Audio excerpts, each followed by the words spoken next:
Hello friends, स्वागत है आपका सीएनजी क्लासेस 12th पर। तो आज हम हिंदी पढ़ने वाले हैं 12th क्लास का हिंदी। और इसमें हम एक से लेकर के 13 चैप्टर का हम आपको क्या बताने वाले हैं, सारांश बताने वाले हैं, समरी। इससे क्या होगा, आपका कि 13 का 13 चैप्टर आपका बहुत ही लगभग बात करें तो आधा घंटा में ही आपका क्लियर हो जाएगा। और इससे आपके समरी की भी बात करें तो आपका पूछा ही जाता है पर लॉन्ग क्वेश्चन कितना नंबर का, वो आपका लास्ट में 15 नंबर का पूछा जाता है। मान के वो आपका 15 नंबर भी क्लियर हो जाएगा। और बीच में से जो आपका ऑब्जेक्टिव क्वेश्चन पूछा जाता है, इससे भी आपका ऑब्जेक्टिव प्रश्न भी बन सकते हैं। तो इसलिए बहुत ज़्यादा मार्क्स के लिए बहुत ज़्यादा फायदा होने वाला है। तो इसलिए आपको 13 चैप्टर का रिवीजन करवाने वाले हैं एक तरह से। तो क्या कीजिए, आप लोग शेयर तो बन ही सकता है, आपको शेयर कर सकते हैं, जल्दी से शेयर कर दीजिए। और पूरे चैप्टर का रिवीजन इस तरह से आपको करवाते चलेंगे कि आपको इससे ऑब्जेक्टिव सब्जेक्टिव सब जो भी जितना भी प्रश्न पूछा जा सकता है सभी आपका क्लियर हो जाए।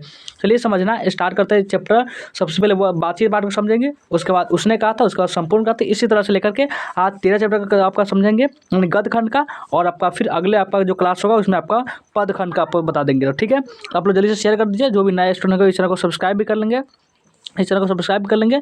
और व्हाट्सएप ग्रुप ज्वाइन करके डिस्क्रिप्शन लिंक मिलेगा, जल्दी से आकर व्हाट्सएप ग्रुप ज्वाइन कर लेंगे।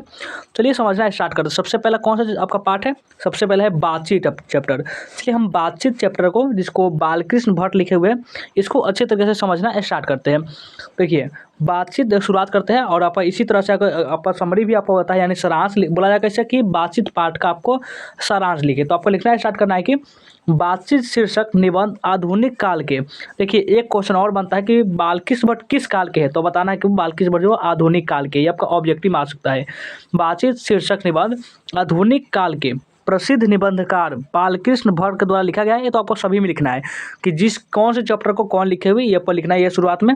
जिसमें वाक शक्ति इसको बोलते हैं, बोलने की जो क्षमता होती है उसको वाक शक्ति बोलते हैं। वाक शक्ति को लेखक ने ईश्वर का वरदान बताया, यानी जो वाक शक्ति वो ईश्वर का दिया हुआ है।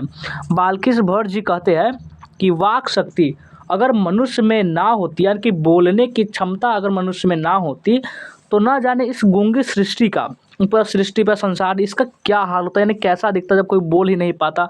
वे कहते हैं कि बातचीत में वक्ता यानी जो बोल रहा है को स्पीच की तरह, यानी जो आपको भाषण को दिया जाता है मंच पर, उसकी बात हो रही है, स्पीच की तरह नाच खराज जाहिर करने का मौका नहीं दिया जाता है। वे कहते हैं कि जैसे आदमी को ज़िंदगी मज़ेदार बनाने के लिए खाने पीने चलने फिरने इत्यादि की ज़रूरत है। इसी प्रकार से आपको मनुष्य का जीवन मज़ेदार बनाना चाहिए। और खाने पीने चलने फिरने मूवी देख लेते हैं, बहुत सारे टेक्निक है जिसका हम मज़े ले सकते हैं। वैसे ही बातचीत भी अति आवश्यक है। इसी तरह बातचीत जो है वो भी बहुत ज़्यादा आवश्यक है। इससे चित्त हल्का और स्वच्छ हो जाता है। जो आपका मन, चित्त यानी मन हल्का और स्वच्छ होता है। यानी मान के लिए आपका कोई दुख है, किसी के साथ आप सुने भी होंगे कि दुख बांटने से क्या होता है, वो कम होता है और सुख बांटने से बढ़ता है। वैसे अगर आप किसी को दूसरे से बात करते हैं, अगर दुख है, तो वो क्या होता है, आपका मन क्या होता है, वो हल्का हो जाता है। और मवाद जो हृदय में जमा रहता है, जो भी मवाद जो होता है, यानी कि इसके प्रति आपका रहता है और दुष्प्रभाव रहता है, वो जमा रहता है, वो भाव बनकर उड़ जाता है। यानी कि वो क्या करता है, बातचीत से बहुत सारा आप अपने आप को हल्का फील करेंगे। बेन जॉनसन कहते हैं कि बोलने से ही मनुष्य के रूप का साक्षात्कार होता है। यानी इसमें दो एक महान राइटर है जिसका नाम है, एक बेन जॉनसन है और एक एडिसन है। बेन जॉनसन का क्या मत है, यानी कि बेन जॉनसन मानते हैं कि बोलने से ही मनुष्य का जो रूप होता है उसका साक्षात्कार होता है कि कौन सा व्यक्ति कैसा है। अगर बोलेगा नहीं, मान लीजिए आपका यहाँ पे बैठे हुए हैं और यहाँ पे एक और गूंगा व्यक्ति यहाँ पे बैठ गया, तो आप क्या, अब ये कुछ बोल ही नहीं रहा, तब कह सकता है उसका हाव भाव से जान ही नहीं पाएंगे कि ये व्यक्ति कैसा है। अब कैसे पता चलेगा कि ये व्यक्ति कैसा है, इसलिए आपको बोलना जो है बहुत ज़्यादा ज़रूरी है। चलिए देखते हैं अब आगे। लेखक ने बातचीत के प्रकार को भी बताया कि बातचीत की कौन से व्यक्तियों की बातचीत कैसे होनी चाहिए। इसमें बताया गया है कि जो बूढ़ियों की बातचीत कैसे होती है, जब लड़के बातचीत करते हैं क्या बात करते हैं, जब लड़कियां बातचीत करती है तो क्या करती है, जब जो बात करें तो बुढ़िया बूढ़ा ये सब कैसे बात करते हैं, इसके बारे में बताया गया है। एडिसन मानते हैं, अब बात करिए एडिसन के। देखिए ऑब्जेक्टिव मार्क्स होता है कि बेन जॉनसन क्या मानते हैं कि बोलने से ही मनुष्य के रूप का साक्षात्कार होता है। ठीक है, अब एडिसन क्या मानते हैं, एडिसन मानते हैं कि असल बातचीत जो रियल बातचीत होती है ना, वो सिर्फ दो व्यक्तियों के बीच ही हो सकती है। अगर दो व्यक्ति है, मान लीजिए आप कोचिंग जा रहे हैं, मान लीजिए आप लड़का है तो आप कोचिंग जा रहे हैं, दो लोग एकदम खुल कर बात कर रहे हैं, जो भी बात कर रहे हैं, या जानते हैं कि हम जो बात कर रहे हैं वो सिर्फ एक व्यक्ति के ही पास रहेगा। लेकिन अब मान लीजिए वही पे आपको 3-4 रहेगा तो कल वो माहौल ही कुछ बिगड़ जाएगा, यानी कि आप उस काम की बात कर ही नहीं पाएंगे। अर्थात जब दो लोग होते हैं कभी अपना दिल जो होता है एक दूसरे के सामने खोल कर बातें करते हैं, यार ऐसा हुआ ऐसा हुआ, एकदम दिल खोल, जो दिल में होता है ना वही बातचीत होती है, आलतू फालतू बात तो होती ही नहीं है। ऐसा हो जाती है बहुत सारे ऐसे, और ऐसा कहा भी नहीं जा सकता। लेखक के अनुसार 3 लोगों के बीच की जो बातचीत होती है वो केवल फॉर्मेलिटी होती है, यानी कि बकवास होता है, बिना ज़रूरत की बातचीत होती है। लेखक कहते हैं कि यूरोप के लोगों में, जो यूरोप कंट्री के जो लोग हैं, उसमें बातचीत करने का हुनर, यानी कि वो ऐसे बातचीत करेंगे, जो व्यक्ति उस काम को नहीं भी करने वाला है ना, वो कह देगा हाँ मैं कर दूंगा, जिसे आर्ट ऑफ कन्वर्सेशन कहते हैं। कौन? Art of conversation. ये आपका इंग्लिश सेंटेंस है, इसलिए आपको थोड़ा सा इंग्लिश वाला दिख रहा है। आर्ट ऑफ कन्वर्सेशन से कहते हैं। इनके प्रसंग को सुनकर कान को अत्यंत सुख मिलता है। नहीं, इतनी मीठी मीठी बातें बोलते हैं, ऐसा लगता है कि यार लड़की, जैसे आप बोलते हैं ना यार लड़की की आवाज़ सुनने के लिए आप पागल हो जाते हैं, वैसा ही इससे सहृदय गोष्ठी भी कहते हैं। क्या कहते हैं? सहृदय गोष्ठी। याद रखिएगा। अंततः बालकृष्ण भट्ट कहते हैं कि हमें अंदर ऐसी शक्ति पैदा करनी चाहिए, हमारे अंदर क्या ऐसी शक्ति डेवलप करनी चाहिए जिससे हम अपने बातचीत कर ले, और बातचीत का सही उत्तम तरीका है, यानी कि हम ऐसे बातचीत करें कि सामने वाला का कोई काम कर रहा है कि तुम्हें हमारे ये काम करना है, हमारा ये फाइल ओपन करना है, जो भी काम करना है वो काम को वो राजी हो जाए। इस तरह से हमें बातचीत करने का। लेकिन आप क्या करते हैं, बहुत सारे देखते हैं गुस्से से बात करते हैं, गुस्से से हमेशा काम बिगड़ जाता है। इसलिए आपको जितना आप प्यार से बातचीत करिएगा, बहुत ज़्यादा बात बन जाएगी आपकी। देखिए आप देखते हैं आपका ये बातचीत जो पार्ट है वो आपका पूरा क्लियर हो चुका है। अगर पूछेगा सारांश लिखने के लिए एग्जाम में, तो आप बहुत ही मस्त तरीके से आप लिख देंगे। अब चलिए हम उसने कहा था पार्ट है, जिसको चंद्रधर शर्मा गुलेरी जी लिखे हुए, तो बहुत ही मज़ा, इस पर तो फिल्म ही बन चुकी है।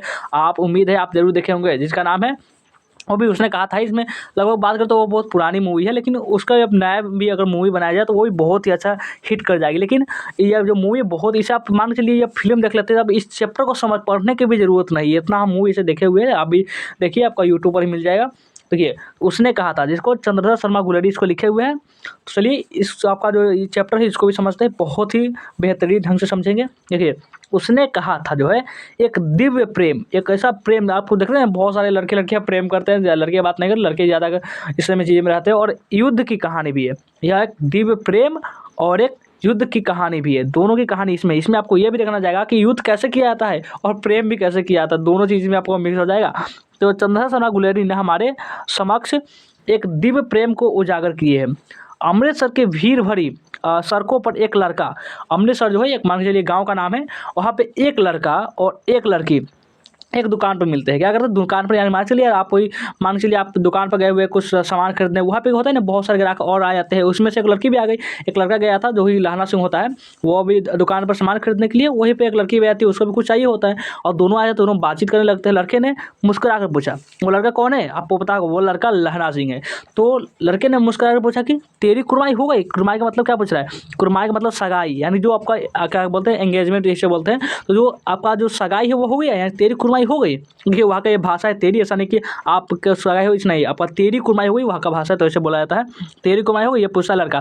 इस पर लड़की ने क्या डिक्ट किया, इस पर लड़की ने कुछ आंखें चढ़ा कर, यानी होते हैं मान के चलिए आप किसी लड़के को बोलेंगे कि मुझसे शादी करोगे, तो कोई ऐसा करेगा, ऐसे तो गाना है, पर आप कहेंगे तो वो बहुत घबरा जाएगा, बहुत ज़्यादा आपको चाटा भी मार दे। क्या कहता कुछ आंखें चढ़ा कर बोलती है, जैसे ना आंखें ऊपर करके आंखें बड़ी बड़ी करके बोलता है कि क्या धत, और कहकर दौड़ गई। यानी कि आप जाते हैं देखेंगे कि आप लड़की कुछ भी बोलते हुए धत करती है, धत करके भाग जाती है, नहीं भागती नहीं, इसमें भागा गया है। और लड़का मुंह देखते रह गया। लड़का क्या कर सकता है, वो जब धत कर उसका तो लड़ना से चका हुआ, यार क्या हो गया, हम तो एक ही सवाल पर भाग गई।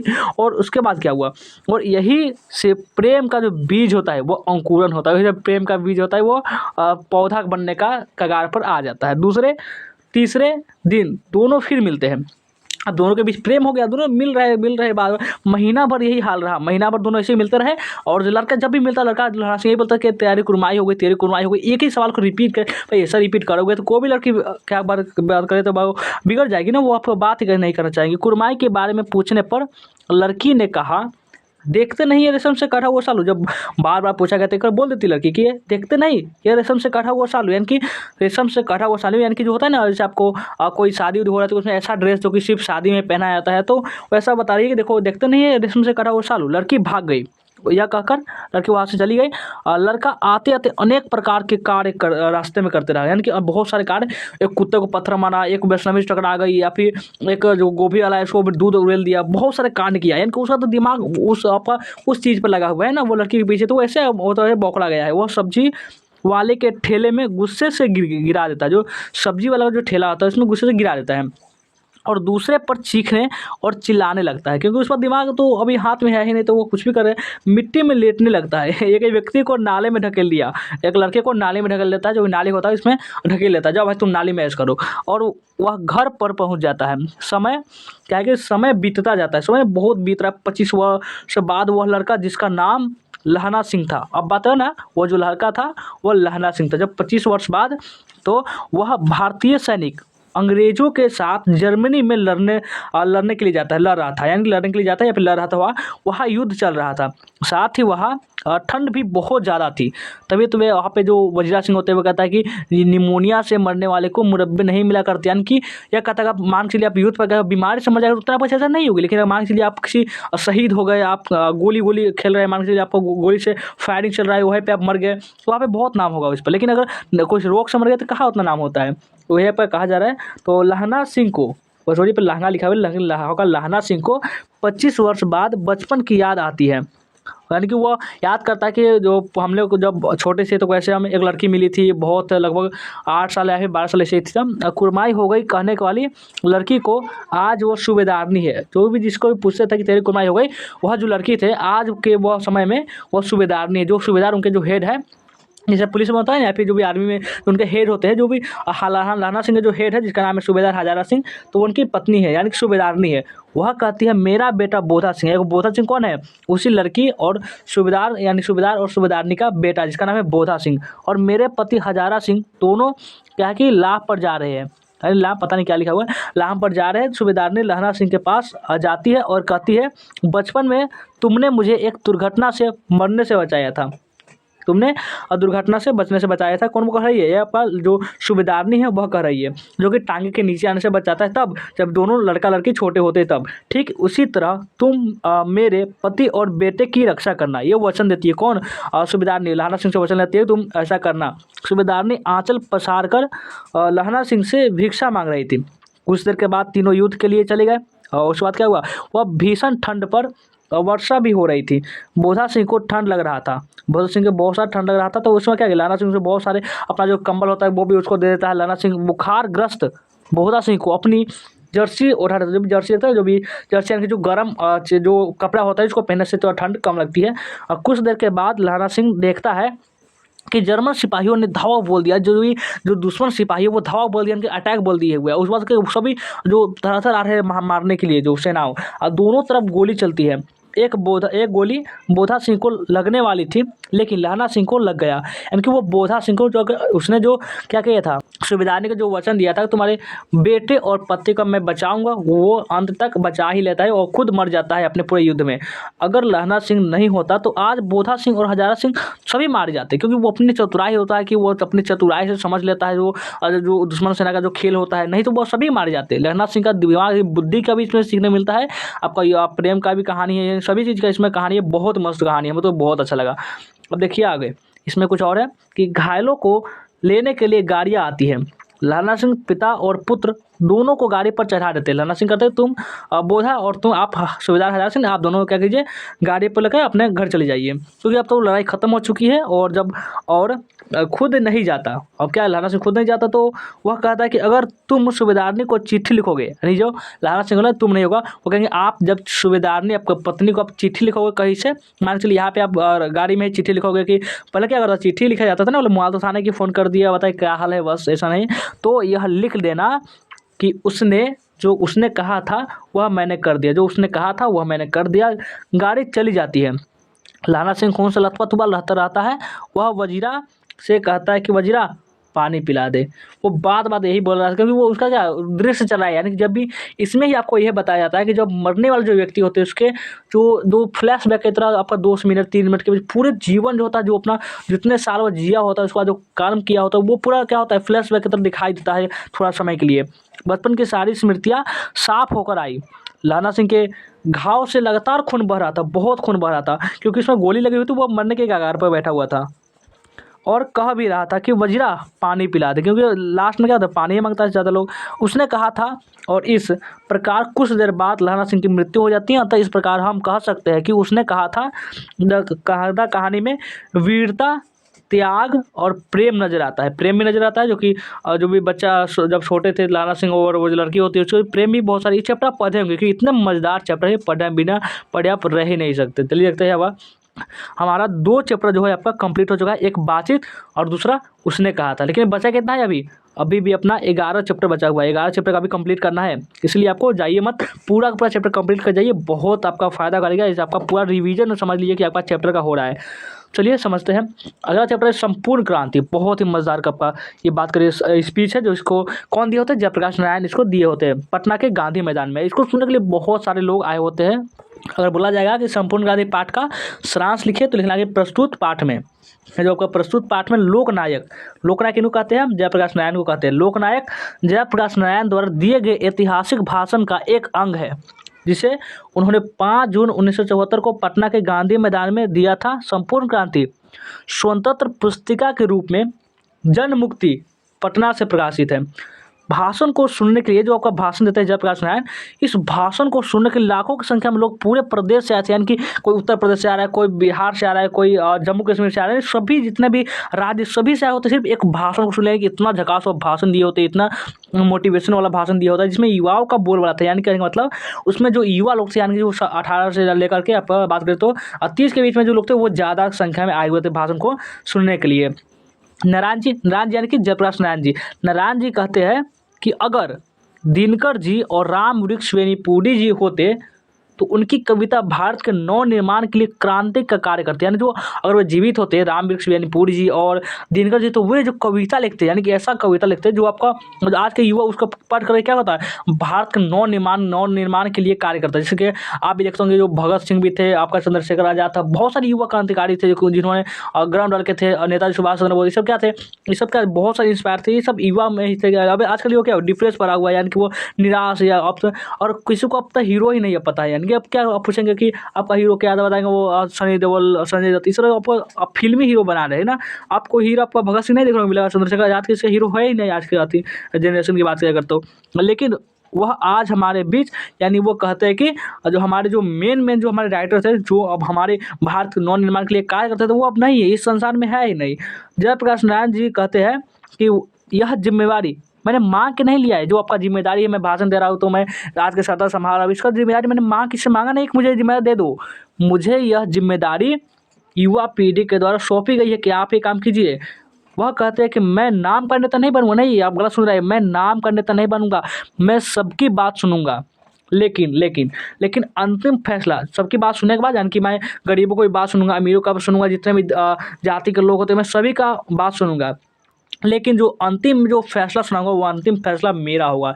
लेखक ने अपने परिवार की गरीबी के बावजूद, इतने गरीब थे जयप्रकाश नारायण जी, फिर भी क्या किए, अमेरिका में अपने बलबूते पर पढ़ाई की तथा वापस आकर कांग्रेस में शामिल हुए। कैसे पढ़ाई की? वहाँ पे बर्तन धोए, वेटर काम किए, जो ऐसा काम जो आज के जनरेशन की बात करें जो लोग नहीं करते हैं, जो लड़के जो नहीं करते पढ़ने के लिए, वो जयप्रकाश नारायण की। तभी तो इतने महान आज हम उनके बारे में पढ़ रहे हैं। आज के उनकी जो जीवनियाँ है उनको हम याद करने की प्रयास करें ताकि एग्जाम में प्रश्न आए तो बना सके। इतने महान ही लोग तो सभी थे, यानी जितने भी आप देखेंगे जितने महान हस्तियाँ सभी के क्या, सभी के जीवन में बहुत ज़्यादा संघर्ष था। यानी आप संघर्ष से भाग रहे हैं तो आप बहुत गलत कर रहे हैं। जितना संघर्ष कीजिएगा उतना ही आपका क्या होगा, आगे आने वाले समय में आपको अच्छा होगा। देखते हैं आगे।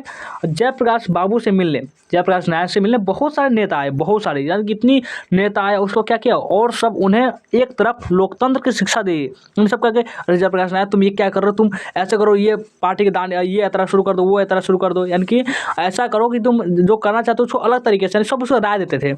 दूसरी तरफ लोगों के जुलूस को रोका गया। जो बहुत सारे लोग जो उनके भाषण को सुनने का आ रहे थे, कोई गाड़ी से आ रहा है, कोई ट्रेन से आ रहा है, कोई ट्रक से आ रहा है, बहुत सारे जो जुलूस आ रहे थे लोग सिर्फ भाषण को सुनने के लिए।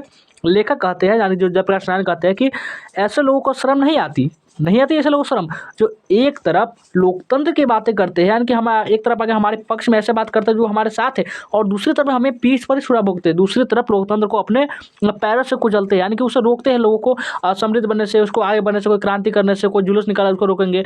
लेखक के कुछ मित्र, लेखक है जो जयप्रकाश नारायण है, उसके कुछ मित्र उनका और इंदिरा जी का मेल मिलाप करवाना चाहते थे, यानी कि ऐसा मानते थे कि इंदिरा जी और जयप्रकाश नारायण दोनों दोस्त बन जाए, एक बन जाए।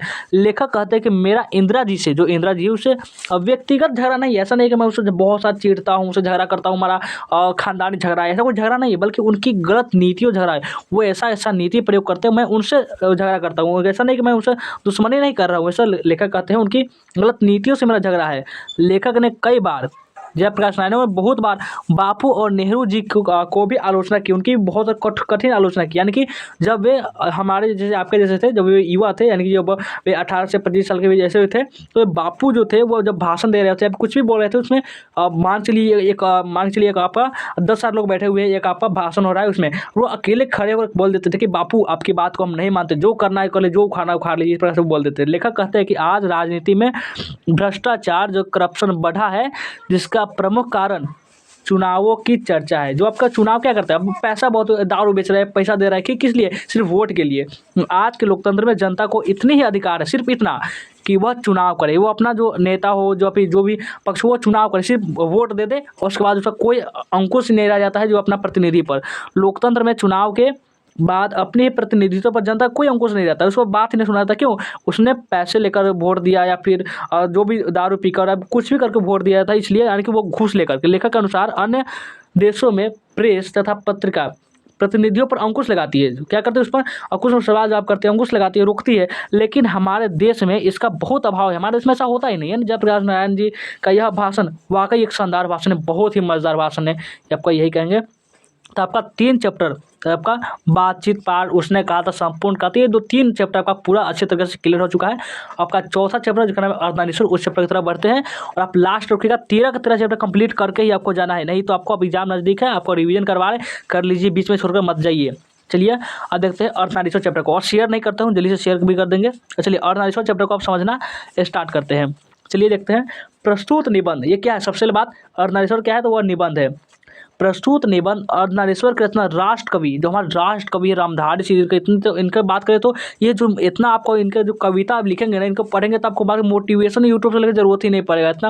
एक आपका आती है, क्या बात करें तो कविता है कि वसुधा का नेता कौन हुआ, भूखंड विजेता कौन हुआ, अतुलित तिरस्कृता कौन हुआ, नवधर्म प्रणेता कौन, जो रश्मि रथी का जो पाठ है उसको पढ़िएगा तो इतना महान बात करें, कितना अच्छा वो लिखे हुए है कि बहुत सारे जो लोग हैं इनकी कविता को पढ़ पढ़ के बहुत सारे विद्वान बन गए। राष्ट्र कवि रामधारी सिंह दिनकर ने की, क्या कि दिनकर ने की है कि ऐसा माना जाता है कि अर्धनारीश्वर भारत का मिथ कथीय प्रतीक है। मिथ कथीय यानी कि वो झूठा प्रतीक है, यानी कुछ ऐसा हो है ही नहीं, जिसमें दिनकर जी ने अपना मनचिता आदर्श निरूपित किया है। मूलतः अर्धनारीश्वर भगवान शंकर और पार्वती का कल्पित रूप है, यानी कि कल्पना किया गया रूप है कि आधा अंग स्त्री का होता है, आधा अंग पुरुष का होता है, लेकिन कोई ऐसा देखा नहीं है, ऐसा नहीं कोई उसका गवाह कोई देखा नहीं है जिसका आधा अंग पुरुष का है और आधा अंग नारी का होता है। अर्धनारीश्वर इस बात का प्रतीक है कि स्त्री और पुरुष में कोई भेद नहीं है, कोई दोनों, आज का जनरेशन देखेंगे तो दोनों में बहुत सारे भेदभाव होते हैं। ऐसे तो बहुत खत्म ही हो चुका है, क्योंकि अब जो काम पुरुष करते थे वो अब स्त्री भी करने लगी है, यानी कि कुछ अब बराबर का जो अधिकार अब मिल चुका है, फिर भी उतना भी नहीं है, फिर भी अभी कुछ अभाव है हमारे देश में।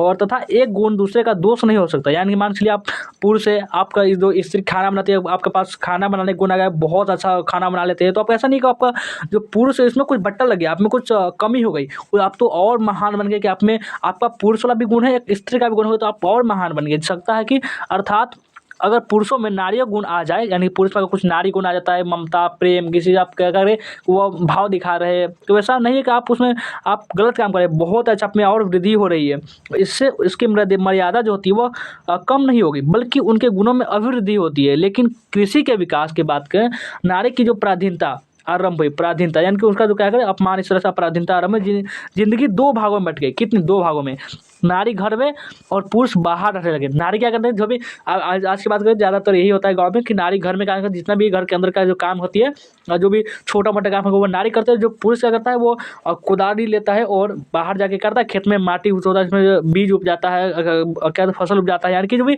कठोर वाला काम है वो पुरुष करता है, जो भी कोमल जो काम ही है वो स्त्रियों करने के लिए करता है, यानी कि ऐसा ही चलता है। दोनों अपने कर्तव्य से विचलित हो गए हैं, यानी कि जो अपने अपने काम को बढ़ चुका है, यानी कि ये स्त्री करेगी, ये पुरुष करेंगे, दोनों फिक्स है ना। नर कर्कश और कठोर हो गया। नर क्या किया, जो कठोर और कर्कश हो गया। युद्धों में रक्त बहाते समय उसे इस बात का ध्यान ही नहीं रहा कि रक्त के पीछे जिनका सिंदूर बह रहा है उनका क्या हाल होगा। और न ही उन सिंदूरवालियों का। ये फिक्र है कि दिनकर जी कहते हैं कि अगर अगर क्या कौरवों की सभा में संधि जो होती है, जो संधि यानी कि जो बातचीत होती है, ये हमारे ये राज ले लो वो राज ले लो, जो भी बातचीत होती है, जो संधि होती है, क्या कृष्ण और दुर्योधन के बीच ना होकर कुंती और गांधारी के बीच हुई होती तो शायद आज महाभारत का युद्ध नहीं होता। देखिए क्या इसमें बताया गया है कि इसमें देखा गया है कि जो पुरुष जो होते हैं वो कठोर होते हैं, यानी कि कृष्ण और दुर्योधन के बीच जो महाभारत की जो बातचीत में हुई थी, अगर वो ना हो करके जो कुंती और गांधारी के बीच जो बातचीत हुई थी, बहुत हद तक संभव था कि महाभारत न मचता, क्योंकि जो इससे क्या करते हैं वो अपनी बातों को अच्छी तरीके से प्रेजेंट कर सकती है, अपनी बातों को वो युद्ध नहीं, कभी भी युद्ध नहीं चाहेगी, वो समझेगी कि जितना आसानी से बात बन जाए उतना ठीक है। लेकिन क्या किया पुरुष कठोर होता है, इसलिए क्या किया सिर्फ दुर्योधन के क्या अपना प्रतिशोध लेना था, क्योंकि अब जो आप पांचाली थी वो क्या उसमें सिर्फ हंसी हुई थी, उसे अंधा का पुत्र कहा था, या फिर जो अपमान किया था उसी अपमान का प्रतिशोध लेने के लिए उसने चौसर का खेल रचा। उसमें क्या किया तो पांडवों को अपने छल बल से या फिर जैसे भी कहे उसने हराया, उसमें बहुत सारा राज्य भी छीन लिया, फिर और द्रौपदी का अपमान भी किया। सिर्फ यही कारण था कि आज महाभारत हुआ, और महाभारत जितने भी दुर्योधन की बात करें तो बहुत सारे इनके पक्ष में योद्धा थे, तीन महारथी तो इनके पास ही थे, कर्ण थे, आपका द्रोणाचार्य थे, पितामह था, जितने भी महारथी थे सब कौरव पक्ष में थे, लेकिन पांडव पक्ष में सिर्फ नारायण थे, यानी श्री कृष्ण थे। जो इसमें यही सीख मिलती है, अगर भगवान जिसके साथ है वो हमेशा जीतेगा, चाहे वो किसी भी परिस्थिति में वो जीतेगा। रामधारी सिंह दिनकर ने इस निबंध में स्त्रियों के सम्मान को बढ़ाने पर बल दिया है, यानी यहाँ पर लिखने का ज़्यादा कारण उनका यही है कि स्त्रियों का जो सम्मान है वो ज़्यादा और बढ़े। उन्होंने गांधी और मार्क्स के विचारों की भी वकालत की है, उनके भी वकालत लड़े हैं, जिन्होंने नारी जाति के सम्मान की बात की उनका हमेशा साथ दी है रामधारी सिंह दिनकर। उन्होंने गांधी जी की पोती द्वारा लिखित पुस्तक बापू मेरी माँ, एक बापू मेरी माँ जिसका पुस्तक है, जिसको महात्मा गांधी लिखे हुए हैं, की भी चर्चा की है, जिसमें पुरुषों के उपस्थित नारियों को जैसे कि दया, क्षमा इत्यादि को बतलाया गया है इसमें। तो आपका ये अर्धनारीश्वर जो चैप्टर है ये भी आपका क्लियर होता है।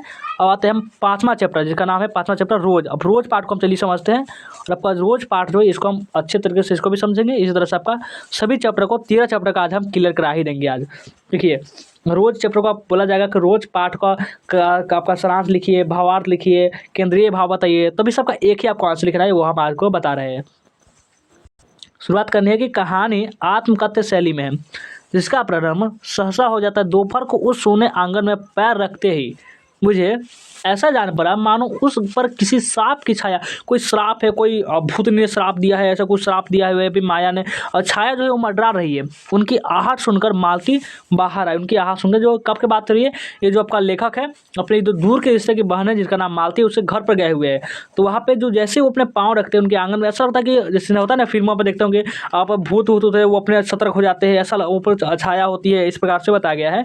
अंदर पहुँच लेखक ने पूछा कि वे यहाँ नहीं है। वो अंदर पूछते किसके बारे में हो रही है, ये महेश्वर की बात हो रही है, क्योंकि वे लेखक उनसे मिले नहीं उनका पहली बार ही मिलते हैं, वहाँ पर गए हुए थे। तो उत्तर मिला अभी दफ्तर में है, अब तो दफ्तर से नहीं आए हैं। कौन? मालती कहती है। मालती पंखा उठा लाई और ऊपर झुलाने लगी। क्यों झुलाने? लेखक को हवा करने लगी। मान लीजिए गर्मी का दिन होता, कोई आता है पसीना उसना, बहुत पसीना लगा हुआ था, उसको ठंडा कुछ ऐसा सुविधा देती है जो उसको आराम मिले। यह कहानी विचित्र ढंग से प्रारंभ होती है। मालती अतिथि से कुशल सेम भी नहीं पूछती, ये भी नहीं पूछता कि आप कैसे हैं, कुशल तो है यानी कि आप कैसे हैं, घर पे क्या ठीक ठाक है, इस प्रकार वही भी नहीं पूछती, क्योंकि वो निराश बैठी हुई है ना। ऐसा लगता है कि कोई घर पर कोई सांप के छाया, वो खुश नहीं है अपनी ज़िंदगी से। उसके व्यवहार में कर्तव्य पालन का भाव कुछ अधिक ही है, यानी कि उसका कर्तव्य सबसे ज़्यादा प्यारा है। यानी सुबह उठना है, बच्चों को तैयार करना है, स्कूल भेजना है, और भी और पति के लिए खाना बना लिए। आप लास्ट में क्या करें, सभी खाना खा ले, उसके बाद खाना खानी है। 2 बज जाते हैं क्योंकि सिर्फ खाने के समय में ही उसके व्यवहार में कर्तव्य पालन का बहुत ज़्यादा अधिक ही है।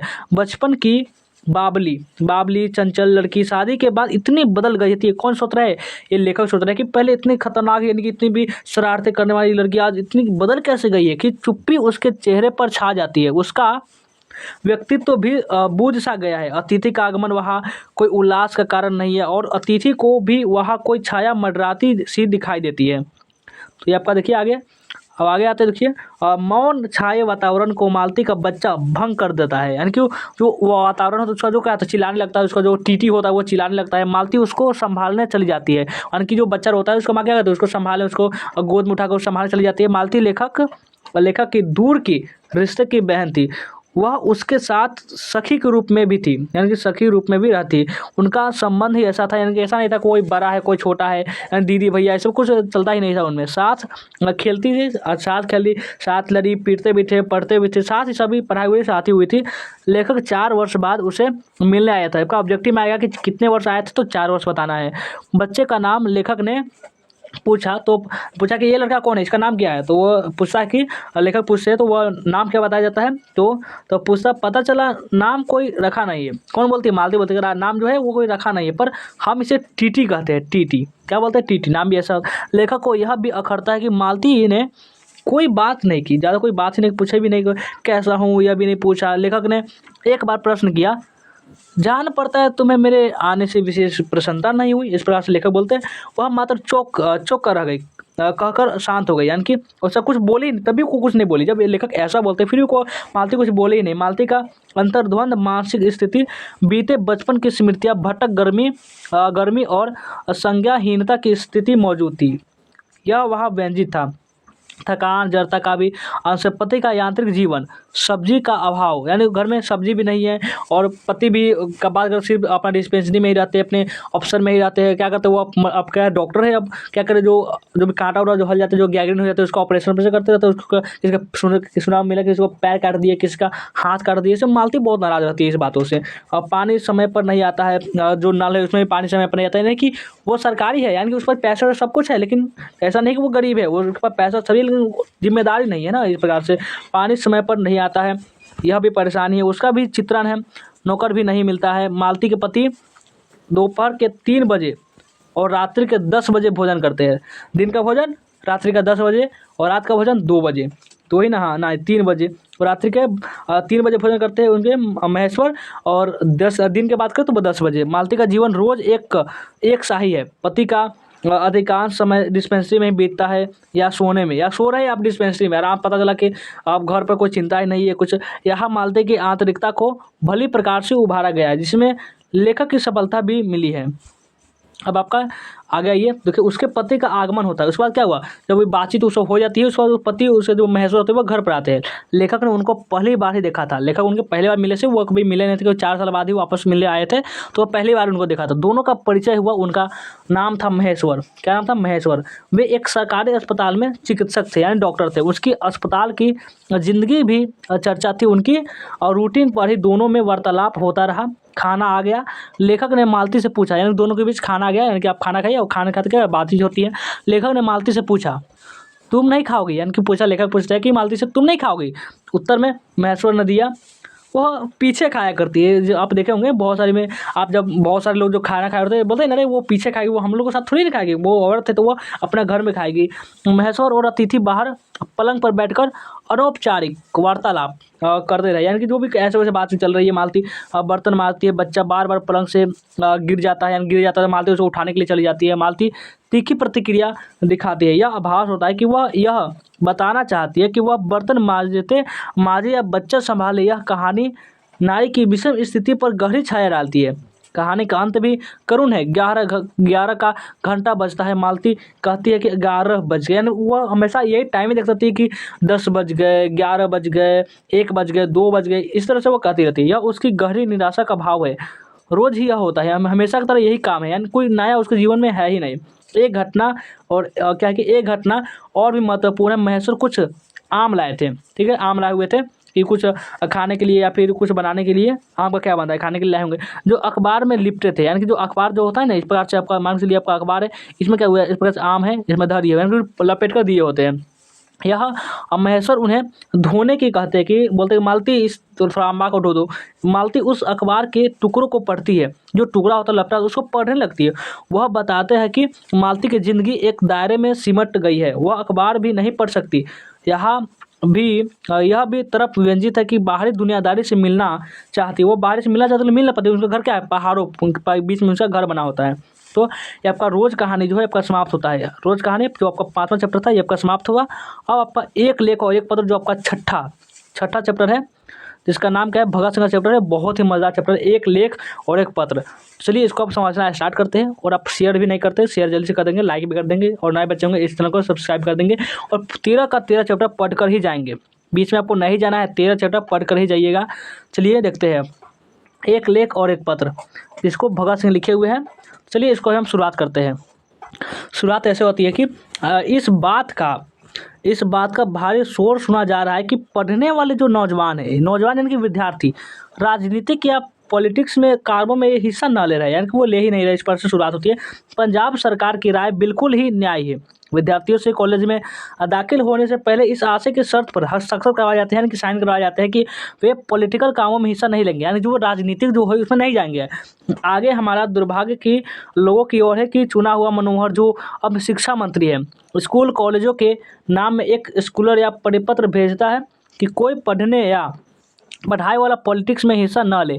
कुछ दिन हुए जब लाहौर में स्टूडेंट यूनियन या विद्यार्थी सभा की ओर से विद्यार्थी सप्ताह मनाया जा रहा था, वहाँ भी सर अब्दुल कादर और प्रोफेसर ईश्वर चंद्र चंदा ने इस बात पर जोर दिया कि विद्यार्थियों को पॉलिटिक्स में हिस्सा नहीं लेना चाहिए। इस प्रकार से वहाँ पे बहुत लिख रहा है कि ऐसा लग रहा है कि अब विद्यार्थियों को राजनीति में आने ही नहीं दिया जा रहा है। और अगर सभी मानते हैं कि हिंदुस्तान को इस समय, हिंदुस्तान जो है हमारा भारत है, उसे इस समय ऐसे देश सेवकों की जरूरत है जो तन मन धन देश पर अर्पित करे। क्योंकि देखिए भगत सिंह क्रांतिकारी थे, तो अपने जैसे ही बात करेंगे, अपने अर्पित कर दे और पागलों की तरह सारी उम्र, जितने भी उनका जीवन है, सारी उम्र देश की आज़ादी के लिए न्यौछावर कर दे। लेकिन आज की देखिए देश आज़ाद है, फिर भी इतना करप्शन है।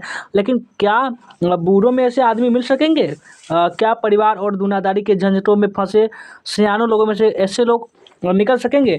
यही तो नौजवान निकल सकते हैं। क्योंकि नौजवान क्या होता है, उनका जो नहीं शादी हुई है ना उनके बच्चे हैं, तो वो क्या करें, वो कुछ भी काम कर सकते हैं। जो किन्हीं जंजालों में नहीं फंसे हो, वो कोई भी जंजाल में फंसा ही नहीं है। और जंजालों में पढ़ने से पहले विद्यार्थी या नौजवान तभी सोच सकते हैं यदि उन्होंने कुछ व्यवहारिक ज्ञान भी हासिल किया हो, यानी कोई ऐसा ज्ञान जिसे हम देश की आज़ादी में लगा सके। सिर्फ गणित और जियोग्राफी का परीक्षा की क्या है पर्चों के लिए घंटा न लगा। सिर्फ ऐसा नहीं कि वो किताबी ज्ञान हासिल करो, जिंदगी का भी ज्ञान हासिल करे। क्या इंग्लैंड के सभी विद्यार्थियों का कॉलेज छोड़कर जर्मनी के खिलाफ लड़ने के लिए निकलना पड़ना, क्या है कि निकल पड़ना पॉलिटिक्स नहीं थी?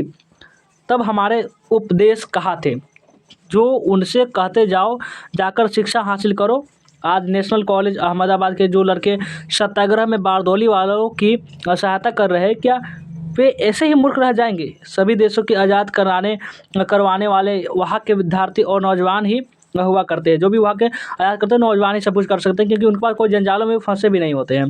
देखिए आपका कुछ लास्ट ही है कि हाँ, हिंदुस्तान के नौजवान अलग अलग रहकर अपने देश का अस्तित्व बचा पाएंगे। नौजवान 1919 में विद्यार्थियों पर किए अत्याचार भूल नहीं सकते। जो विद्यार्थियों को जो अत्याचार किए थे 1919 में, आप इतिहास पढ़े हो तो आप जानते ही होंगे।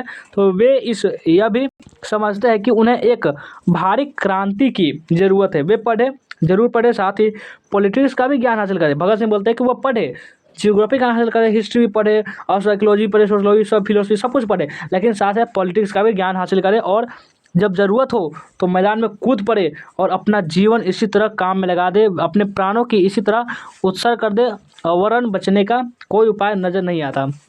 तब का एक लेख और एक पत्र समरी पूछाएगा, सारांश पूछाएगा, तो इस प्रकार से आपको लिख देना है।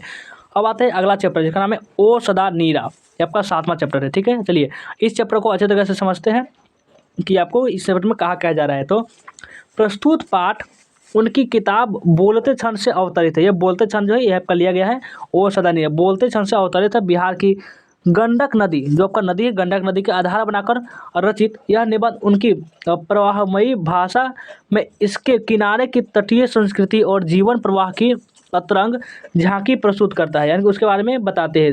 हिंदी ललित निबंधों की सृजनात्मक भाषा तथा संस्कृति के प्रवाह को इतनी रचनात्मक व्याख्या के चलते यह निबंध हिंदी साहित्य की श्रेष्ठ नीति प्रस्तुत पाठ में हमें बताते हैं कि हमने तथा कथित विकास के नाम पर ही अपने प्राकृतिक संसाधनों का दोहन किया है। हमारे जो भी संसाधन उसको दुरुपयोग किया, दोहन किया, उसी का उस परिणाम है कि आज विभिन्न प्राकृतिक विपदाएं, मसल, बाढ़, अकाल, आदि का कहर झेलना पड़ रहा है। यानी कि इतना जो अब भारी आपदा टूट रही है, कोई पहाड़ का टूट गया, कहीं पे बाढ़ आ गया, और चंपारण का क्षेत्र इसका प्रमाण है। और चंपारण का क्षेत्र इसका सबसे बड़ा सबूत है इसका। यह चंपारण क्षेत्र इस बात का भी साक्षी है कि भारत का वर्तमान इतिहास विभिन्न संस्कृतियों के समीक्षण का इतिहास है। साक्षी मानवीय संस्कृति का ये इतिहास है। और आगे देखिए, और आगे आते हैं तो अंततः हम मानवता की इन झांकी विरासत अर्थात विभिन्न ऐतिहासिक और सांस्कृतिक धरोहर की हिफाजत हमारी पवित्र जिम्मेदारी है, हमारी रिस्पॉन्सिबिलिटी है। यह पाठ गांधी जी के चंपारण सत्याग्रह के क्या कि हवाले से यह भी बताता है कि किसी भी आंदोलन की सफलता के लिए आंदोलन के उद्देश्यों का पहचान, उनकी पवित्रता तथा उन्हें प्राप्त करने के लिए अपनाए जाने वाले साधनों की पवित्रता का ध्यान रखा जाए। उसका भी कुछ पवित्र हो सकता है, उसका भी ग्लोरी हो सकती है, महिमा हो सकती है। गांधी जी ने अंग्रेजों के अत्याचार के खिलाफ किसी प्रकार की नारेबाजी की जगह कुछ बुनियादी प्रयास आरंभ किए थे, यानी कि कुछ शुरुआत किए थे। शिक्षा का विकास, आत्मसम्मान एवं सत्य की पक्षधरता का जीवन उसूल उन्होंने वहाँ की जनता में जागृत करने का प्रयास किया। गांधी के बताए हुए जीवन मूल्य ही आज के विकसित होते हैं जीवन में और ज़्यादा प्रासंगिक हो उठते हैं। यानी कि देखिए, जो गांधी जी थे वह तो अहिंसा के क्या के पुजारी थे। वे कभी वह सोचते नहीं कि हम मारपीट करें या फिर हम गोली वोली चलाएं, लेकिन क्या करते थे, भगत सिंह और चंद्रशेखर आजाद ये गरम दल के थे। यानी कि ये मानते थे अगर कोई हमें एक चाटी मारता है तो उसको हम ऐसा नहीं कि हम दूसरी गाल उसके सामने कर दे, उसको हम 2 चाटी खींच कर मारेंगे। वो ऐसे हुए थे, तभी तो वह इस तरह शहीद हो गए। लेकिन गांधी जी क्या किया, अगर बात कर देखिए, गांधी अगर शांति से, गांधी जी यही सिखाते हैं कि हमें शांति से ज़्यादा काम लेने चाहिए, लेकिन किसके सामने, जो शांति को समझता है, धर्म की बात उनके सामने अच्छी लगती है, जो धर्म को मानता है सामने वाला। और आप कुछ बोल रहे हैं और सामने वाला क्या कर रहा है, वो तो वो भी आपको बात करने का मौका ही नहीं दे रहा है, आप मारे जा रहा है, मारा जा रहा है, तो क्या करें आप, उसे हाथ जोड़ेंगे नहीं, उसको और मारेंगे उसको जा करके। तो चलिए आगे देखते हैं। आपका ओ शब्द जो था आपका कंप्लीट होता है। अब आइए सिपाही की माँ चैप्टर जो है, जिसको मोहन राकेश लिखे हुए हैं, और ये एक एकांकी इस चैप्टर को शुरुआत करते हैं, क्योंकि बोला जाएगा सिपाही की माँ चैप्टर का सारांश लिखे, भावार्थ लिखे, तो आपको इस तरह से लिखना है। चलिए देखते हैं उसको, और आपका लास्ट तक रुकने रहिएगा, क्योंकि हम 13 चैप्टर का कंप्लीट कराने वाले हैं, और एक और वीडियो आएगा जिसमें कि हम पूरा पद खंड को कंप्लीट करवा देंगे। चलिए, सिपाही की माँ जो आपका पाठ है, इसको समझना स्टार्ट करते हैं। प्रस्तुत एकांकी सिपाही की माँ एक की संक्षिप्त रचना है, जिसमें निम्न मध्यम वर्ग की एक ऐसी माँ बेटी की कथा वस्तु प्रस्तुत की गई है, जिनके घर का जो इकलौता लड़का होता है, एक ही बच्चा है वह, और सिपाही के रूप में वह द्वितीय विश्व युद्ध के मोर्चे पर बर्मा में लड़ने गया है।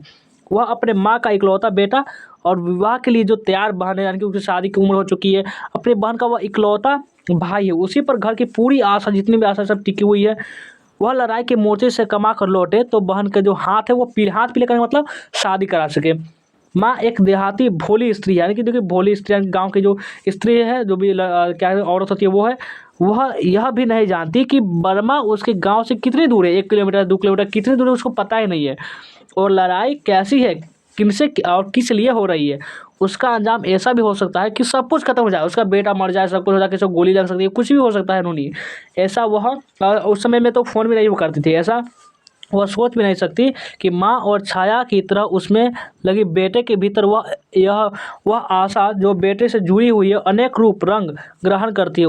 उसकी संपूर्ण नाटकीयता और रंग संभावनाओं का लेखक ने सदे हाथों से उद्धान किया है। रचना के अंत में एक अपार विषाद मन पर अस्थायी प्रभाव जो होता है वह छोड़ जाता है। इसमें बहुत कुछ ये सिखाई जाती है।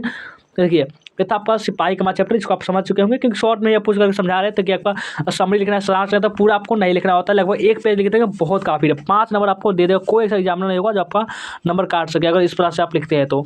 हाँ, कोई आपका चैप्टर लंबा हो सकता है। और ये प्रगीत और समाज, ये बहुत बेकार चैप्टर, लेकिन चलिए इसको भी समझा ही देते हैं आपको कि प्रस्तुत निबंध में नामवर सिंह प्रगीत के उदय के ऐतिहासिक और समाज कारों के पड़ताल के उनका मानना है कि प्रगीत हिंदी की अपनी लोकपरक जातीय काव्य संवेदना का आधुनिक विकास है। मुक्तकों में भी जीवन के अर्थात अपनी पूरी यता के साथ उपस्थित होता है। हिंदी कविता का जातीय इतिहास मूलत प्रागैतिहासिक के इतिहास है।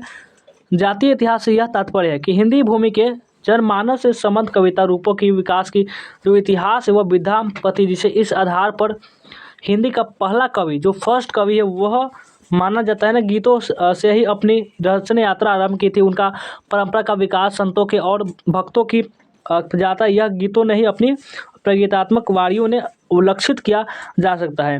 तुलसी के विनय पत्रिका के अलावा जो कबीर, सूरदास, मीरा, नानक, रैदास आदि की लोकसभा की जो परिष्कृत गीतात्मक से प्रण ग्रहण करते हुए अपने प्रगीतात्मक काव्य रचे।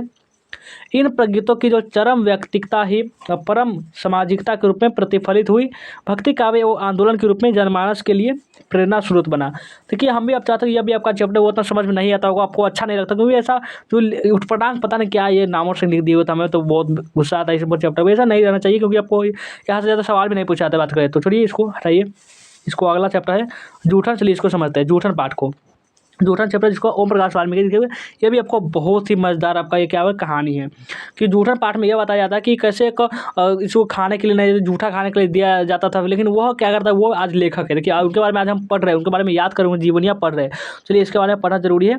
चलिए इसको भी हम अच्छे तरीके से समझते हैं। चलिए हम जूठन पाठ को अच्छे तरह से समझते हैं।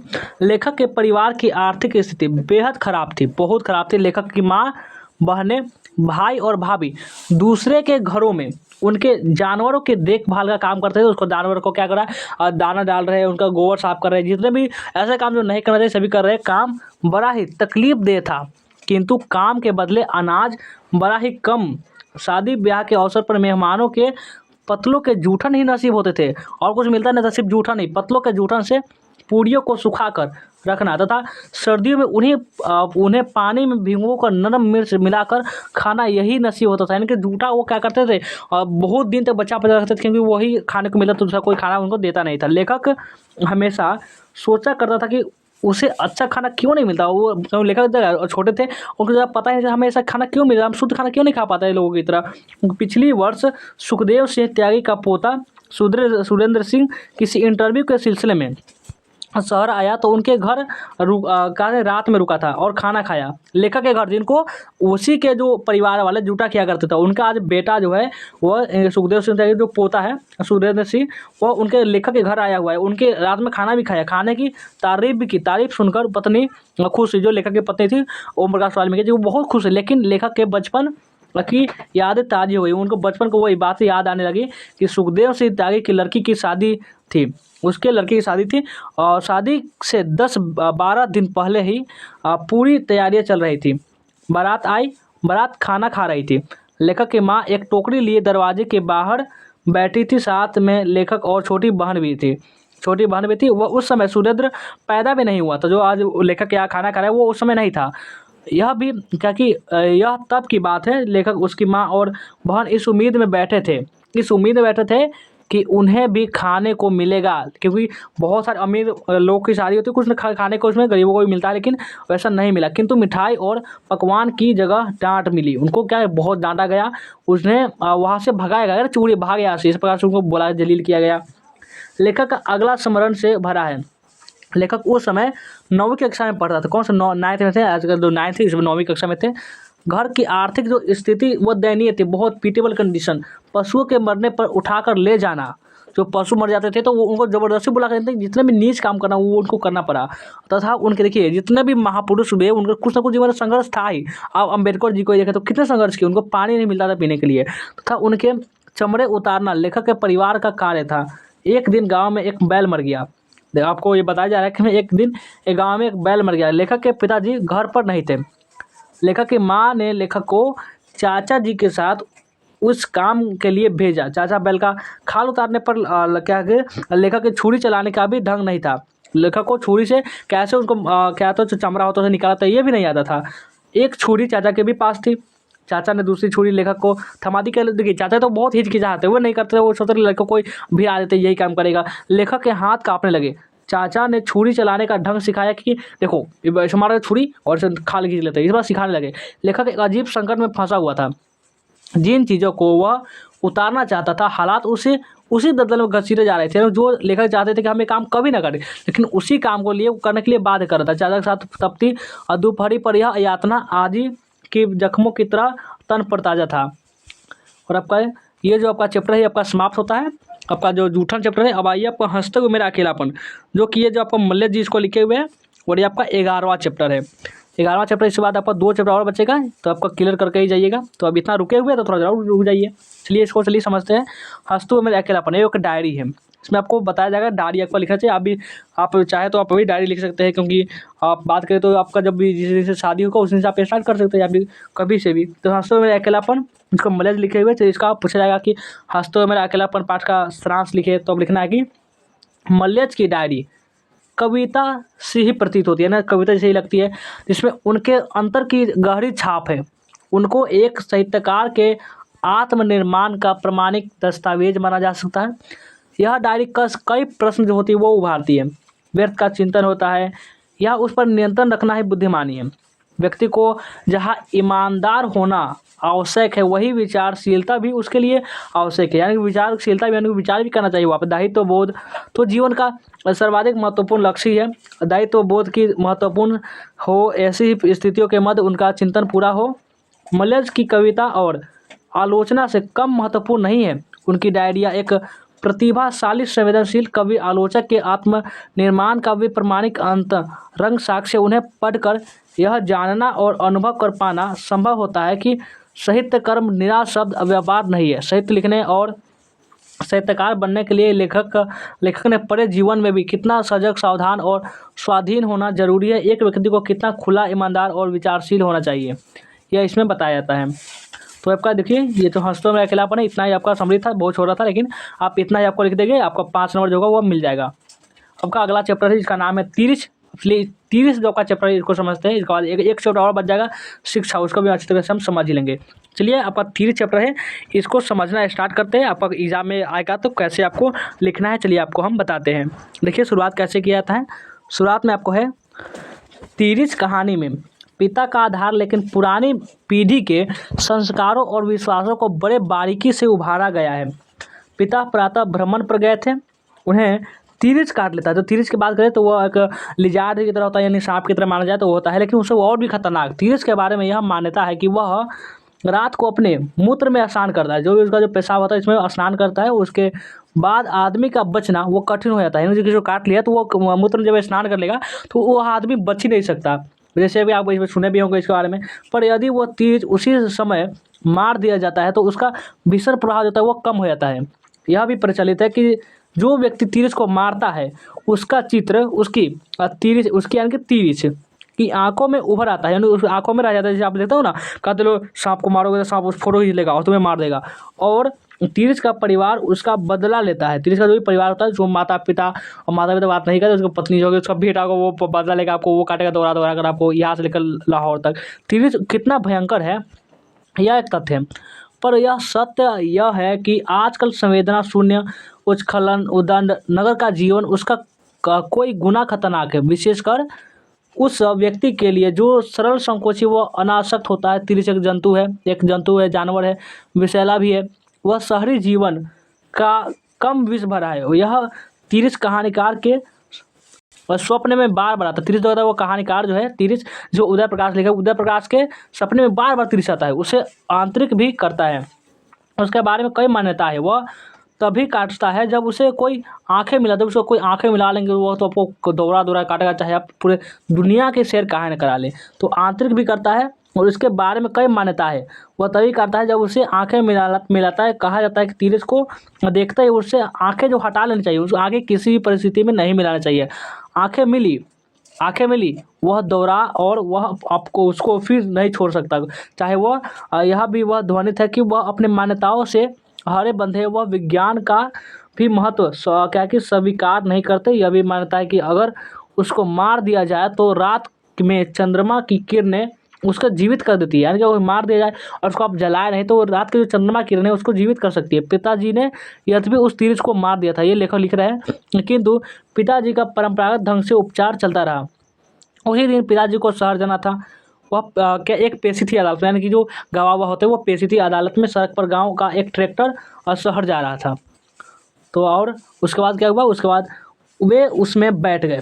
वहाँ यह क्या भेद खुल गया, यानी कि तिरिछ वाली बात कि तिरिछ काटा है, ऐसा वैसा हो रहा है। वहाँ पे बातचीत क्या हुआ, चलने लगी।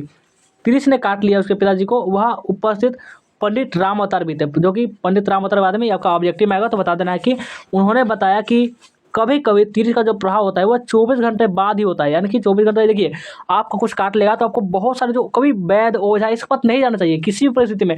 आपको जो कुछ भी हो तो आप डॉक्टर के पास ज़्यादातर सलाह लीजिए, क्योंकि इसके चक्कर में आप पड़ेंगे तब बहुत बार आपको हानि हो सकती है।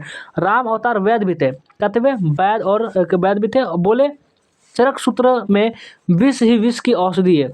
धतूरे के बीज से तिरिछ को विष काटा जा सकता है। धतूरे का जो बीज होता है उसे तिरिछ को बीज को हटाया जा सकता है, प्रभावहीन किया जाता है, कम किया जा सकता है। वे मिले और उनका माध्यम से पिताजी की उपचार भी हो गया। उधर कथाकार को यह पता लगा कि तिरिछ का शव वही पड़ा होगा और उसकी आंखों में पिताजी की अक्स उतर आया होगा, उतर आया होगा, यानी कि उसका फोटो जो है वो छप चुका होगा, वो छोड़ेगा नहीं। पिताजी को चाहिए था कि उसकी आंखें कुचल देते ताकि उसको फोटो खींच ही नहीं पाता, उसका जो प्रतिबिंब उसमें रह ही नहीं पाता। लेखक अपने सखा भानु के साथ, यानी दोस्त था भानु, उसके साथ एक बोतल में मिट्टी का तेल लिया, दिया जलाई ली और डंडा लेकर के जंगल में गया। थोड़ा ढूंढा और तीरज का शव मिल गया। उसको शव जो था, शरीर था उसका जो जलाने वाला, वो मिल ही गया। वह चित पड़ा हुआ था, उसको जला दिया गया। उसको जो लेखक थे उसको जला दी। शहर में पिताजी का सिर घूमने लगा, जो इस पर गोल गोल घूमने लगा, और उसके बाद शहर में उनको अमानवीय व्यवहार झेलना पड़ा। बहुत सारे लोगों लड़के पत्थर मार रहे थे, पागल कर रहे थे, अब पत्थर खाने पड़े और वे चल बसे। औरत दुनिया से टिक आउट हो गए, वहाँ पे कट आउट हो गए। यहाँ एक चित्र देना पर्याप्त होगा रहेगा। लेखक ने बताया कि लड़के बीच बीच में ढेला मार रहे थे, यानी कि वो बताया गया उस लोगों जो पूछताछ करने पर वो यह पता चला। यह वृद्ध व्यक्ति के प्रति उपेक्षा, तिरस्कार, अपमान, अन्याय और घृणा का परिचायक है। साथ ही हिंसक और आतंकी प्रकृति का भी पोषक है। कहानी की घटनाएं प्रतीकात्मक, अंत उनको विश्वसनीय मानना सहज असंभव नहीं है, पर यह आत्मीयता चुक गई है, मानवीय मूल्य मिट गए हैं, यही ध्वनित होता है। तो आपका 30 जो आपका चैप्टर है ये आपका समाप्त होता है। अब चलिए जो लास्ट आपका एक चैप्टर है जिसका नाम है शिक्षा। देखो जे कृष्णमूर्ति लिखे हुए, इसमें शिक्षा के बारे में बहुत बताया गया कि हमें पढ़ाई क्यों जरूरी है, हमें क्यों पढ़ना चाहिए। चलिए उसको भी हम समझते हैं। कुल मिलाकर आपका 1 घंटे में देखिए 13 चैप्टर आपका हम समझ लीजिए समाप्त कर दिए। यहाँ से जो ऑब्जेक्टिव सब्जेक्टिव पूछाएगा आपको धराधर इसको बना ही देना है। चलिए अब शिक्षा पार्ट जो है इसको समझना स्टार्ट करते हैं। शुरुआत ऐसे होती है कि शिक्षा मात्र व्यवसाय का साधन नहीं है। जो नौकरी आप लोग ढूंढते हैं, शिक्षा सिर्फ व्यवसाय का साधन नहीं है, वह मानव के जीवन का उन्नयन और महत्वपूर्ण साधन है। उसके माध्यम से जीवन का सत्य, जो जीवन का जो सही विचार होता है, सत्य तथा जीवन जीने की प्रणाली का आभास होता है। वे कहते हैं कि चाहे शिक्षक हो या छात्र, चाहे शिक्षक हो या छात्र, शिक्षा का उद्देश्य किसी को भी ज्ञात नहीं है कि शिक्षा की जरूरी क्यों है, क्यों हमें पढ़े। बस इतना पता है कि जीविका कमाने का साधन है, पैसा कमाने का साधन है, मनी। लेकिन ऐसा नहीं है। जीवन विलक्षण है, असीम है, अगाध है। मानसिक शिक्षा जीवन लक्ष्य से भटक गई है। ये शिक्षा जरूरी क्यों है? पक्षी, फूल, वृक्ष, यह आकाश के सितारे, सरिताएं आदि सब हमारा जीवन है। ये सब हमारा क्या है? जीवन है। जीवन समुदाय, जातियों और देश का पारस्परिक सतत संघर्ष है, क्योंकि जीवन ही धर्म है। यह बड़ा ग्रिड है। जीवन मन की दबी ढकी भावनाएं भी है, ईर्ष्या, महत्वाकांक्षाएं, वासनाएं। ऐसी वासनाएं की वजह आप लोग जो पढ़े हुए, वासनाएं आपको मृत्यु के पहला द्वार पर ले जाएगी। भय, सफलताएं, चिंताएं आदि भी जीवन ही है। शिक्षा ही सबका अनावरण करती है। शिक्षा ही हमें प्रबुद्ध बनाकर संपूर्ण जीवन की प्रक्रिया के समझने में सहायक होती है। और उनकी मान्यता है कि व्यक्ति को बचपन से ही ऐसे वातावरण में, ऐसे आपका जो वातावरण होना चाहिए, ऐसे जो लोग होने चाहिए, ऐसे वातावरण में मिलना चाहिए, रहना चाहिए जहाँ भय का लेश मात्र हो, यानी भय वहाँ पे हो ही ना, डर ना हो वहाँ पे। भय व्यक्ति के में कूठा जगा देता है, यानी कि उसको आगे बढ़ने से रोकता है। भय उसकी महत्वाकांक्षाओं को दबा देता है। उनके अनुसार मेघा जो है वह शक्ति है जिसके आधार पर वातावरण के दबाव और भय के कारण में स्वतंत्रता पूर्वक आप सोच सकते हैं। हमारे अगर डर नहीं तो हम कुछ भी करने के लिए सोच सकते हैं। अब आगे आते हैं, देखिए कुछ और समझ ली, आपका थोड़ा सा और बचा हुआ है। यही सत्य है और वास्तविक की खोज का साधन भी यही है। भय सर्वथा समाय है। यह दुनिया वकीलों जो है, वकील, सैनिकों, सिपाहियों का ही है। अंततः यह प्रत्येक व्यक्ति, सभी व्यक्ति किसी के विरोध में खड़ा है। सभी का क्या करे, तो किसी का वो दुश्मन है, कोई सोच रहा है कि अरे उसको टपका देंगे, उसने हमें बेइज्जती की, तो मैंने 10 रुपया मंगा था नहीं दिए थे। यानी सभी किसी न किसी वजह से उलझे हुए हैं। सब किसी सबके दुश्मन है। किसी दोस्त से ज़्यादा लोगों को दुश्मन ज़्यादा दिखाई देता है। आप पे बात करें तो यह किसी सुरक्षित स्थान पर जाना चाहते हैं। सब सोचते हैं कि यार कहीं हो जाए। सभी संघर्ष से भाग रहे हैं। सब सोच रहे हैं कि अरे कुछ मिल जाए। किसी बात करो कैसी लड़की चाहिए, तो अच्छी लड़की चाहिए, तुम अच्छे हो, अच्छी लड़की मिल जाए। यानी कि जो भी बात करें तो सभी एक दूसरे से उलझे हुए हैं और सोचते हैं कि हमें बिना सब कुछ बनाया सब विरासत में हमें एक बड़ी गाड़ी हो, बाइक हो, कार हो। सब सोचते हैं कि हमें बड़ी लंबी जीवन हो। यह संघर्ष भी कर रहा है। वह प्रतिष्ठा, सम्मान, शांति तथा आराम पाना चाहता है, यानी कि वो सब ऐशो आराम में लीन है। और यह कार्य शिक्षा के माध्यम से ही संपन्न होते हैं। अगर आप पढ़े लिखे नहीं है तो आप मजदूरी जीवन भर करते रह जाएंगे, आपको कुछ नहीं मिलेगा आपको। इसलिए आपको शिक्षा जो है, आपका एजुकेशन की बात करें, एजुकेशन बहुत ही ज़्यादा आपको ज़रूरी है। आप शुक्र मनाइए कि आप शिक्षित है। शिक्षित नहीं होते तो आप क्या कर रहे, तो कोई ठीक नहीं है आपका। कोई घर का निर्माण में कोई बालू गिट्टी धो रहे होते, या फिर बहुत सारा काम है जो भी अनएजुकेटेड लोग हैं वो कर रहे हैं, तो वो कर रहे होते। लेकिन आपको खुशनसीब है कि आपको शिक्षा मिल रही है आपको। पहले पहले तो उतना मिलता भी नहीं था, आज की बात करें तो ज़्यादातर 50% लोग तो शिक्षित ही है, ज़्यादा बात करें तो बहुत सारे ही है। तो आपको क्या करना चाहिए कि आज आप देखिए, आज आपका 13 चैप्टर जो है आपका हमने क्लियर करा चुका है, आपका पूरा अच्छे तरीके से 13 चैप्टर क्लियर हो चुका है। कैसा लगा आप हमें कमेंट करके प्लीज़ चलिए, कमेंट आप नहीं करते कमेंट करके हमें इसमें बताना है कि आज का कि आपका क्लास जो है अपनी इतना आपको बहुत सारे मेहनत लगा, आपको पहले टाइप ही करने में सबसे ज़्यादा समय लगा, तो आपको बता दिए कैसा लगा। आप हमें कमेंट करके जरूर बताएंगे। और लाइक जहाँ तक बात करें, अब पसंद तो आया ही होगा, ना पसंद आएगा तो बात ही नहीं है, लाइक कर देंगे, शेयर कर देंगे, और जो भी नए बच्चे होंगे ना इस चैनल को सब्सक्राइब जरूर से कर लेंगे। तो आपकी परीक्षा की तैयारी भी कैसे चल रही है, आपको हमें कमेंट करके नीचे बता सकते हैं कि परीक्षा की तैयारी कैसे चल रही है। क्योंकि अब बात करें तो बहुत ही कम समय बचा हुआ, अब नहीं पढ़ेंगे तब क्या पढ़ेंगे। अभी भी देखेंगे तो बहुत सारे लड़के जो होंगे वो सो रहे हैं, मस्त सो रहे हैं, अभी बहुत समय है, अभी 1 महीना बात करें तो 1 महीना में कितना दिन होता है, 30 दिन होता है, 30 दिन बचा हुआ है। यानी इस प्रकार से वो काम को टाल रहे हैं। जब जब मान के चलिए जब 10 दिन बचेगा, 10 दिन बचा हुआ है, और 10 दिन बीत जाए, अब एक मान के कल है, तब कल नहीं है, 24 घंटा है हमारे पास। कुछ कुछ ऐसा भी होता है, यानी कि वो चिंता ही नहीं था परीक्षा। कोई कोई डिप्रेशन में मार के कोई उठ ही नहीं पा रहे, कि इसको 24 घंटे नींद ही लगी हुई है, कुछ का आँख ही नहीं खुल पा रही है। इसके लिए आपको सबसे ज़्यादा जो चीज़ आपको हेल्प करेगी वो है आपको अलार्म।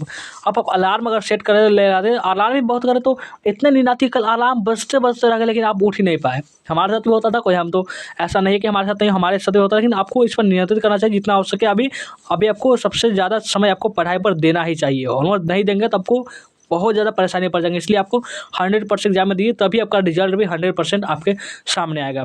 चलिए वीडियो को एंड करते हैं, मिलते हैं फिर से नेक्स्ट वीडियो में।